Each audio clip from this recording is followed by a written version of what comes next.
ઉમેદવારોને વેઇટિંગ બાબત એક પ્રશ્ન છે. તો સરકારનો નિયમ એવો છે કે જે ભરતીની અંદર એકથી વધારે સંવર્ગની પરીક્ષા થતી હોય, એક સાથે ભરતી થતી હોય, એ સંવર્ગમાં પ્રતીક્ષા યાદી રાખવી નહીં. એટલે આપણી જે લોકરક્ષકની ભરતી છે એ આમ, અનામ, એસઆરપી, જેલસીપો એ બધાની ભેગી છે. એટલે એકથી વધારે સંવર્ગની ભરતી છે. એટલે એની અંદર પ્રતીક્ષા યાદી રાખવામાં આવશે નહીં. એટલે ઉમેદવારો એમ થાય કે અમને કેમ અન્યાય થાય છે. તો આ એક નિયમ છે કે એકથી વધારે ભરતીઓ એક સાથે થતી હોય તો એની અંદર પ્રતીક્ષા યાદી રાખવામાં આવતી નથી.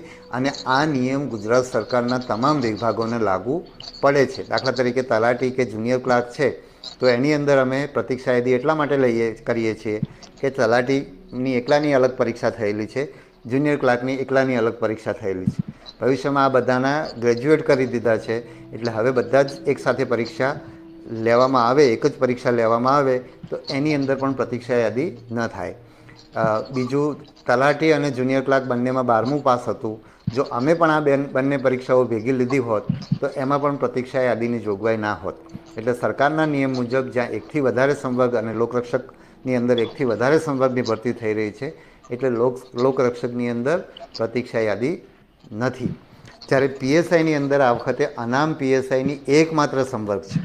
સામાન્ય રીતે અનામ પીએસઆઈ, આમ પીએસઆઈ એ રીતે જુદા જુદા સંવર્ગની અથવા એએસઆઈ એ બધાની સાથે ભરતી થતી હતી. એટલા માટે એમાં પણ પ્રતીક્ષા યાદી રાખવામાં આવતી નહોતી.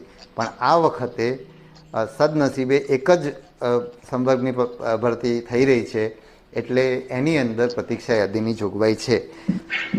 પછી કેટલાક ઉમેદવારો જગ્યાની સંખ્યાની બાબતમાં એમ કહે છે કે ભાઈ આનું ઈડબ્લ્યુએસનું 10% રિઝર્વેશન છે તો એની 10%થી ઓછી કેમ છે કે વધારે કેમ છે, એ રીતના ઉમેદવારના પ્રશ્ન હોય છે. તો જે જગ્યાઓ છે એ પોલીસ વિભાગની અંદર આજની તારીખમાં ખાલી જગ્યાઓના આધારે એ જગ્યાઓ નક્કી કરવામાં આવે છે.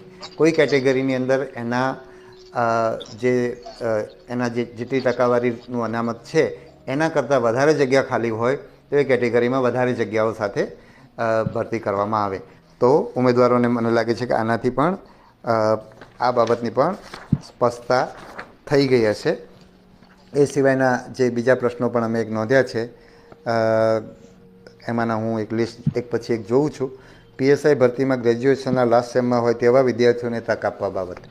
એટલે કેટલાક ઉમેદવારોએ આ રજૂઆત કરી છે કે ભાઈ અમે 12માની પરીક્ષા આ વખતે આપીએ તો અમને લોકરક્ષક માટે માન્ય ગણો, અને જો અમે સ્નાતકની પરીક્ષા અત્યારે માર્ચ એપ્રિલમાં આપી રહ્યા હોય તો અમને માન્ય ગણો.